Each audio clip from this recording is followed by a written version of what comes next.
ঋতু পরিবর্তনের মৌসুমে সর্দি, কাশি ও জ্বরের আশঙ্কা প্রায় প্রতিটি পরিবারেই দেখা যায়। এই সময় ভাইরাল জ্বরের প্রকোপ বিশেষভাবে বৃদ্ধি পায়, যার প্রভাব অনেক ক্ষেত্রেই তীব্র হয়। বর্তমানে পশ্চিমবঙ্গের বিভিন্ন জেলা, বিশেষত দক্ষিণবঙ্গের কলকাতা, হাওড়া, উত্তর ও দক্ষিণ 24 পরগনা, পূর্ব ও পশ্চিম মেদিনীপুর এবং পূর্ব ও পশ্চিম বর্ধমান প্রভৃতি অঞ্চলেই ভাইরাল জ্বর ও ফ্লুয়ের প্রভাব পড়েছে। আসুন জেনে নিই দ্রুত সমাধান পেতে আয়ুর্বেদিক উপায় শুষ্ক কাশির জন্য ঘরোয়া প্রতিকার, যেগুলি খুব সহজেই আমাদের রান্নাঘরে সহজলভ্য।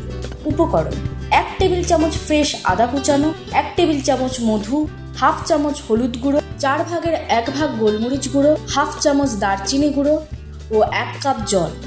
প্রস্তুত প্রণালী: একটি ছোট পাত্রে 1 কাপ জল ফুটিয়ে নিন। ফুটন্ত জলে কুচানো আদা দিন এবং প্রায় 5 মিনিট ধরে ফুটতে দিন।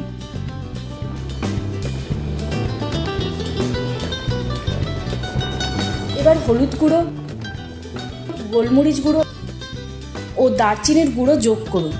ভালোভাবে নাড়ুন এবং আরও 2 থেকে 3 মিনিট ফুটতে দিন। মিশ্রণটি ছেঁকে একটি কাপের মধ্যে ঢেলে নিন, যাতে আদার টুকরো ও মশলার অবশিষ্টাংশ আলাদা হয়ে যায়। মিশ্রণটি সামান্য ঠান্ডা হলে মধু যোগ করুন এবং ভালোভাবে মিশিয়ে নিন। উষ্ণ এই আরামদায়ক পানীয়টি উপভোগ করুন এবং শুষ্ক কাশির উপশম পান। প্রাকৃতিক উপায়ে সুস্থ থাকুন, সুরক্ষিত থাকুন।